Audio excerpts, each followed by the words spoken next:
북한 문제를 중심으로 이번 주 진행된 한반도 외교안보 뉴스를 심층 분석하는 북한 리포트 시간입니다. 오늘도 한평정책연구소 왕선택 글로벌 외교센터장과 함께합니다. 어서 오세요. 네, 안녕하세요. 예, 먼저 밤사이 들어온 소식부터 먼저 여쭤보겠습니다. 네. 이 북한이 지난해 훔친 가상화폐 규모가 17억 달러고 이게 우리나라 돈 규모로 네. 하면 2조 3천억 원이 넘는다는 유엔 보고서가 나왔는데 네, 그 그렇습니다. 내용부터 먼저 좀 전해주시죠. 네, 유엔 안전보장 이사회, 유엔 안보리의 대북제재위원회라고 하는 기구가 있고요. 예. 이 대북제재위원회에 속한 전문가들이 있습니다. 이 전문가들이 이제 정기적으로 보고서를 내거든요. 예. 그 보고서 내용 중에 일부인데 이 내용은 뭐 북한이 가상화폐를 탈취하는 것은 뭐 매번 보고서에 들어가던 내용인데 액수가 엄청 커졌습니다. 액수가 2조 3천억 원 정도면 평년에 비해서 뭐 3배 정도 갑자기 커진 규모다. 그리고 2조 3천억 원 정도면 매우 큰 규모인데 북한의 1년 정부 예산이 7조 원 정도로 추산이 되고 있습니다. 예. 이제 비교를 위해서 말씀드리지만 우리는 640조 원 정도 되죠. 이제 북한은 우리보다 경제보다 굉장히 작습니다. 한 50분의 1에서 100분의 1 사이, 1%나 2% 정도인데 정부 예산이 7조 원 정도로 예상이 되는데 추정이 되는데 그중에서 2조 3천억 원을 가상화폐 탈취로 들어갔다. 예. 이렇게 볼 수가 있어서 굉장히 큰 규모고 정말 주목을 해야 되는 뉴스다 이렇게 봐야 되겠습니다. 네, 평년의 3배 정도면 상당한 규모인데 그런데 이 가상화폐로 탈취할 자금을 어디에 썼냐 봤더니 핵무기 개발에 필요한 자금으로 썼다고 이 보고서에서는 밝힌 거죠? 이제 그 보고서가 인용한 다른 전문가 그룹이 또 있습니다. 이제 그 그룹에서는 그렇게 예상을 했는데 아마도 그것은 북한의 시스템을 잘 이해하지 못해서 그냥 단순하게 생각을 한 것 같습니다. 예. 누구나 북한 하면 북한 핵무기 이렇게 연결을 하는데 이 정찰총국 중심으로 이제 해커를 운영한단 말이죠. 그럼 핵무기와 뭐 미사일을 또 관장하는 부서는 따로 있습니다. 북한은 저 정찰총국이 돈을 벌어서 그쪽 과학원에다가 돈을 주거나 그런 일은 절대로 없습니다. 해커가 돈을 벌면 김정은 위원장한테 바치죠. 그게 통치 자금이죠. 김정은 위원장이 통치 자금이라는 그 가방 안으로 금고 안으로 모두가 일률적으로 들어가는 거죠. 예. 이제 일단 김정은 위원장은 그렇게 받은 다음에 그걸 가지고 이제 배분을 하는 과정에서 당연히 핵무기 개발 프로그램에도 일부는 줄 수 있겠죠. 그러나 해커가 돈을 벌어서 핵무기 개발 자금에 썼다. 이런 식으로 단순화하는 것은 북한 시스템에 대한 이해가 전혀 없는 상태에서 막연하게 북한이 돈을 벌면 이것은 핵무기를 위한 것이다. 이렇게 생각하는 건데 그것은 뭐 앞뒤가 잘 안 맞는 얘기입니다. 그렇군요. 그리고 또 얼마 전에 그 중국에 체류하던 탈북민에 대해서 중국이 강제 북송을 했다는 이런 소식도 또 전해졌잖아요. 그렇죠. 예, 추가 북송이 준비가 돼 있다 이런 얘기가 들리고 있는데 네. 이 내용은 어떻게 봐야 될까요? 그렇습니다. 얼마 전에 10월 9일에 이제 만주 지역에 체류하던 탈북민들 600명이 북한으로 강제 북송이 됐다라는 소식이 있었죠. 그것들은 이제 대북 단체들이 이제 고발한 내용이고 경고한 내용입니다. 그런데 그 부분에 대해서 통일부도 대규모로 북한 사람들이 북한으로 이송이 된 부분에 대해서는 알고 있다. 그렇게 인정을 했어요. 그런 상황이기 때문에 그런 상황에서 대북 단체들이 또 다시 이제 며칠 전에 이제 기자회견하면서 그때 다 끝나는 줄 알았는데 강제 북송이 그때 이제 그날은 600명이고 그날까지 합쳐서 그 전부터 이루어져서 2,600명이 이제 북송이 된 거다라고 해서 이제 큰일 났다 이렇게 이제 기자회견 했는데 이번에 기자회견에서 한 내용은 2,600명 말고 더 있다 이렇게 되는 거죠.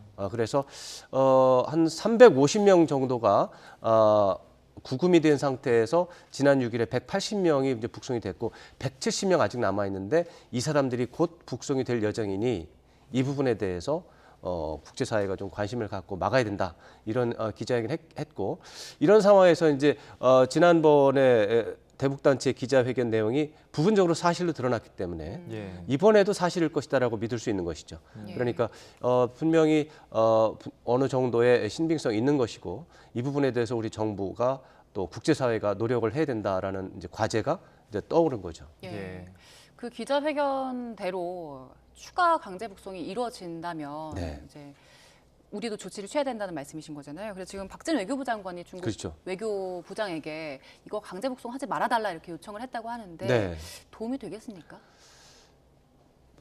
실질적으로는 도움이 안 됩니다. 실질적으로는.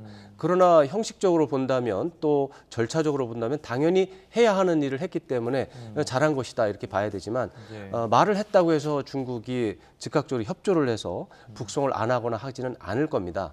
그게 왜 그러냐면 이 강제 북송 문제라는 것은 한국이 볼 때는 북한에 살던 우리 주민이 탈북을 해서 남한으로 오거나 또는 다른 어디론가 가고 싶어 하는 그런 차원에서 탈북을 한 건데 중국에서 볼 때는 그게 탈북이 아니고 경제적인 이유 때문에 불법적으로 중국에 들어와서 경제 활동을 한다라고 보는 겁니다. 이것은 명백하게 범법자이기 때문에 체포 대상입니다. 그것은 중국의 국내법이나 국제법 이런 것을 본다면 이것은 체포 대상이고 강제 송환 대상이기 때문에 중국의 입장에서는 가장 적절한 처리는 돌려보내는 것이다. 이렇게 되는 것이기 때문에 이게 중국의 논리를 적어도 공개적인 토론으로는 이기기가 어렵습니다. 이것은 공개적이고 공식적으로 하는 게 아니고 예. 비공개적으로 서로 이제 중국과 한국 간에 서로 협조를 해야 되는 다른 여러 사정이 있기 때문에 그런 것들과 묶어서 중국의 비공개 협조를 받아야 되는 사안이고 그것을 수십 년 동안 해왔습니다. 그랬다가 최근에 한중 관계가 재편이 되고 있지 않습니까? 그런 과정에서 중국이 볼 때는 자기네들 생각에는 국내법이나 국제법이나 뭐 그런 걸 생각해서 나름대로 좀 비정상적인 협조를 했는데 그렇게 할 필요가 없다. 그렇게 생각을 한 것으로 추정이 됩니다. 왜냐하면 지금 대규모로 강제 북송이 되고 있다고 하니까요. 예.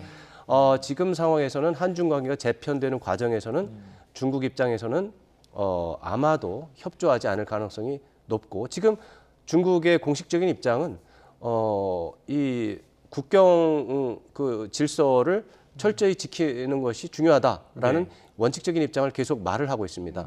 이런 중국의 입장을 보면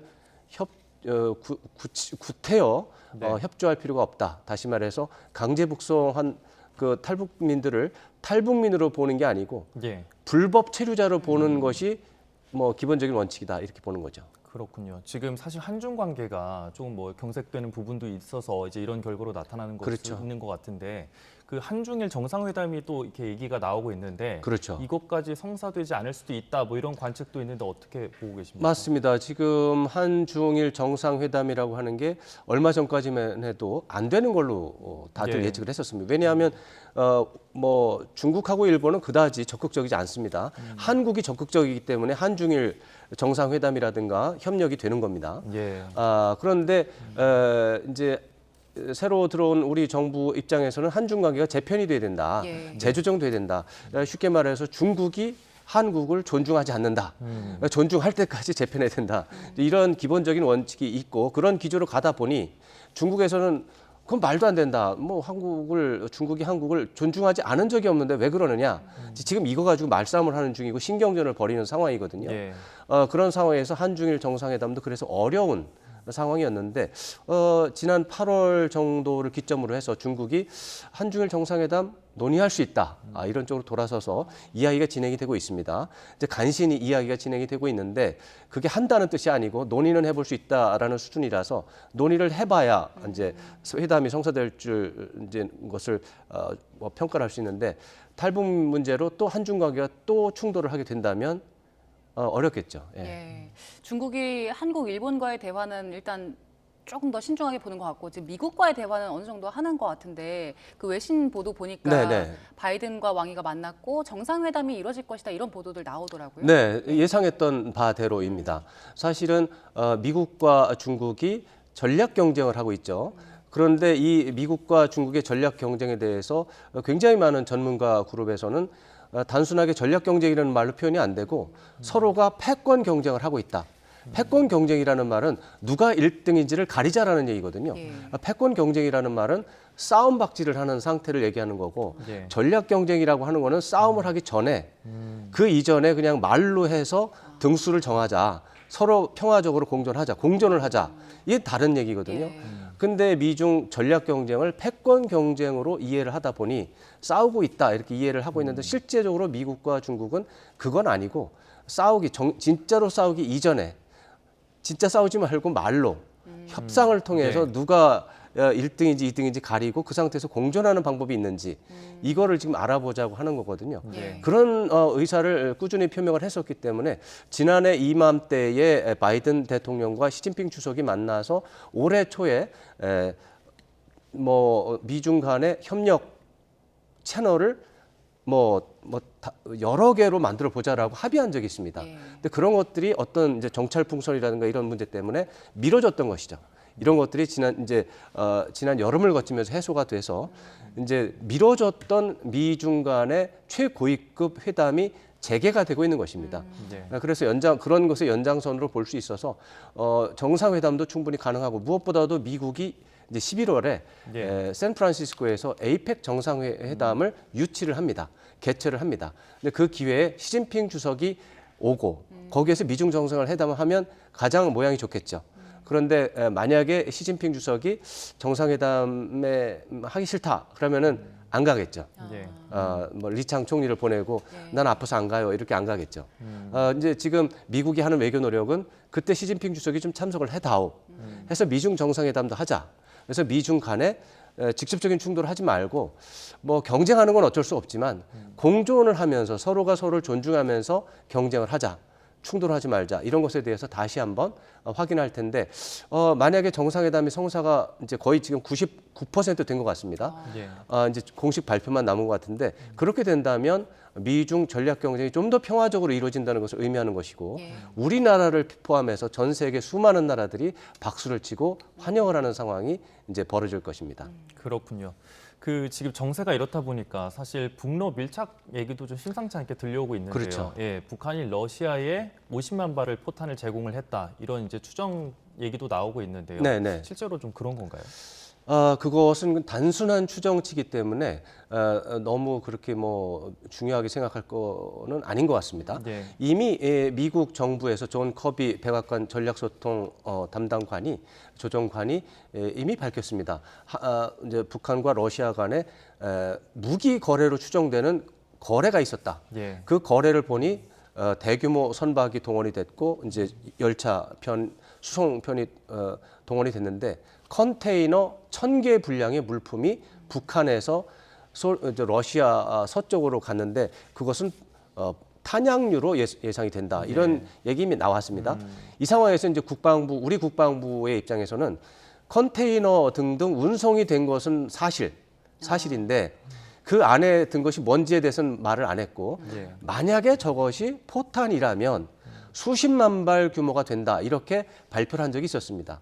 이러한 이제 공개된 자료들을 가지고 미국의 한 전쟁 관련 연구소가 그냥 컨테이너에 포탄이 가득 쌓였다면 예. 아마도 한 500발쯤 되지 않을까? 그러면 그 1,000개라면 50만 발 정도 되겠지라는 보고서를 낸 거죠. 그래서 그럴 가능성이 있냐 하면 가능성이 있죠. 그러나 그 1,000개 컨테이너에 100% 포탄이 적재되지 않았을 가능성이 있기 때문에 그것은 일단 기계적인 추정치다 이렇게 일단은 봐야 되겠습니다. 네. 예.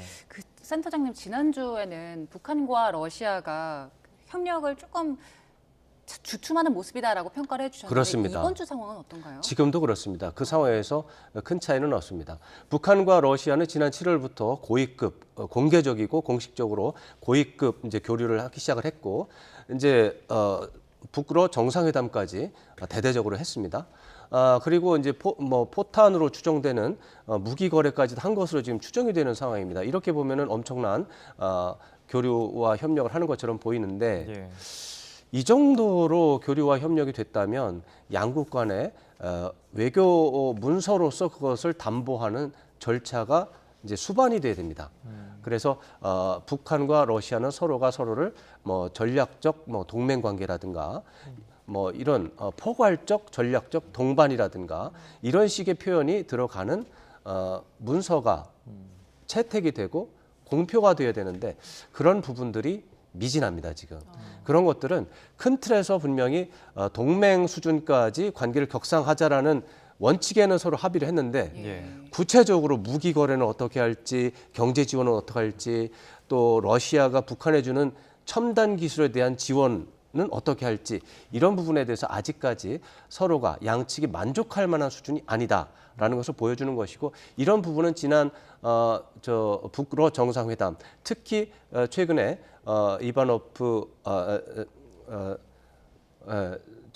러시아 외무장관의 평양 방문 이거 이후에도 그때 그런 것들이 나올 것으로 예상이 되는데 안 나왔습니다. 그런 것들 때문에 역시 북러 관계는 큰 틀에서는 협력이지만 세부적인 상황에서 지금 싸우고 있다. 그 싸움이 아직 안 끝나서 어떤 합의문이 나오지 못하고 있다. 이렇게 봐야 되겠습니다. 그렇군요. 그 조금 전에도 사실 이렇게 북한이 이스라엘 강도 높게 비난했다는 저희가 소식을 전해드리기도 했는데 네네. 좀 흥미로운 접근인데 네. 북한과 하마스가 협력 관계를 할 수도 있다 이런 관측이 나오고 있는데 실제로 그럴 가능성들이 좀 있습니까? 네, 가능성은 있는데 이제 과거와 현재를 구분할 필요가 있는 것이죠. 예. 과거에 그 북한과 하마스는 매우 긴밀한 협력 관계였습니다. 예. 무기 거래도 분명히 했을 겁니다. 그런데 시기적으로 조금 다릅니다. 시기적으로 조금 설명을 드리면 예. 하마스는 옛날부터 있었던 게 아니고 1987년에 생겼습니다. 그 이전에는 없었습니다. 그 이전에 팔레스타인을 대표해서 북한과 협력하던 세력은 팔레스타인 자치정부 피에로 세력입니다. 근데 피에로 세력은 그 야셀 아라파트 지금 돌아가셨죠? 야셀 아라파트가 지도자였고 그 야셀 아라파트와 김일성, 김정일 위원장이 협력을 했던 겁니다. 예. 그런데 1987년 하마스가 생겨난 다음에는 이 하마스가 아라파트 의장한테 도전을 한 겁니다.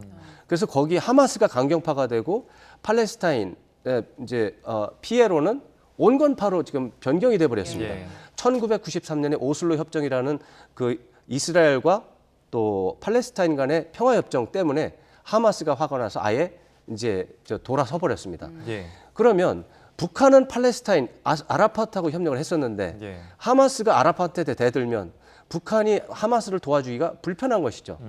그러나 그 이전에 도와준 게 많이 있습니다. 그리고 2006년까지는 적어도 2006년까지는 그래도 하마스가 피에로 쪽의 통치, 리더십을 어느 정도는 존중을 했었습니다. 그 사이에 협력이 있었을 겁니다. 그런 것들이 아직 남아서 무기를 사용할 수 있고 그때 가르쳐준 어떤 무기, 땅굴도 있어요. 그다음에 이제 군사 교관, 테러 이런 것들을 북한이 가르쳐줬다고 합니다. 이제 그런 것들에 대한 증언이 좀 계속 나오고 있는데 그러나 2006년 이후에는 아마도 북한은 팔레스타인 자치정부와도 그렇고 하마스와도 그렇고 등거리를 유지했을 것이다. 그리고 지금 나오는 북한과의 협력은 그 이전에 있었던 것들이 그냥 반영이 된 것이다. 그렇게 일단은 네. 구도적으로 볼 수 있는데 2014년 때도 북한이 하마스를 도와줬다는 추정은 있는데 명확하지는 않습니다. 사실 아직도. 예. 그리고 24일 오전쯤이었어요. 그때 북한 주민 4명이 네네. 동해상으로 우리 쪽으로 넘어왔다는 소식을 전해드렸었는데요. 이게 또 해상 경계가 무너졌다 이런 지적들 나왔거든요. 그렇죠. 이제 그 부분이 좀 안타까운 부분이긴 한데 이제 여기서 주목해야 될 부분을 보면 이제 군에서 발표한 바에 따르면 예. 그날 새벽 한 4시 정도부터 수상한 낌새를 파악하고 추적을 했었다고 하죠. 그래서 한 7시 정도가 됐을 때는 거의 어느 정도 이제 파악을 하고 있었는데 완전히 파악하기 전에 우리 민간 선박이 먼저 발견한 거죠. 신고를 한 거죠. 이제 막 이제 뭐 뭔가 있어가지고 추적을 하고 있었는데 나름대로 작전은 성공적으로 가고 있었는데 민간 선박은 그걸 모르니까 눈에 보이는 대로 신고를 한 거고 그 신고를 했기 때문에 또 절차가 진행이 되고 하니까 아무래도 이건 야당의 입장에서 본다면 이거 경계 실패가 아니냐 당연히 문제 제기할 수 있습니다. 왜냐하면 그 이전에 추적한 건 군사 기밀이잖아요. 그런 군사 기밀을 모르는 상태에서는 당연히 야당에서 문제 제기할 수 있는데 다만 이런 것들이 어떻게 보면 만약에 우리나라가 여야 간에 이런 문제에 대해서 군사 안보 문제에 대해서 기밀을 다루는 군사 안보 문제에 대해서 초당적으로 협력이 잘 됐다면 이런 논쟁이 밖으로 나올 필요가 없습니다. 왜냐하면 이 지금 나오는 얘기들을 보면 우리 군이 이제 지금 설명하잖아요. 4시부터 추적했어요라고 설명하잖아요. 예. 그 과정에서 군사 기밀이 노출이 됩니다. 군사 전문가들은 우리 합참이 발표하는 그런 그냥 단순한 내용을 가지고 한국 군이 사용한 뭐 레이더는 이거다. 어느 기종에서 사용했다. 몇 시부터 몇 시까지 사용했고 이것은 전쟁 때 이렇게 나타난다고 예상을 할 수 있습니다. 지금 군사 기밀이 계속 유출이 되고 있는 상황입니다. 이거는 우리 국가 이익에 안 좋습니다. 그렇기 때문에 이런 것들은 그 우리 국회 국방위원회나 정보위원회에서 비공개로 처리하는 게 낫고 그래도 야당이 납득하지 못한다면 그때는 공개적으로 갈 수밖에 없죠. 그러니까 좋았던 것은 뭐 합참이나 군에서 사전에 비공개로 야당 지도부에 설명을 했다면 국방위원회에서 이게 공개적으로 토론이 안 되고 국가기밀이 유출이 안 됩니다. 예. 그럼 우리나라에 좋잖아요. 근데 지금 여야 간에 이 부분에 대해서 초당적 협력이 안 되고 있기 때문에 이런 일이 생긴 거죠. 안타까운 일입니다. 예, 그렇군요. 네. 네, 알겠습니다. 오늘 북한 소식 짚어봤고요. 한평정책연구소 왕선택 글로벌 외교센터장과 함께했습니다. 고맙습니다. 고맙습니다.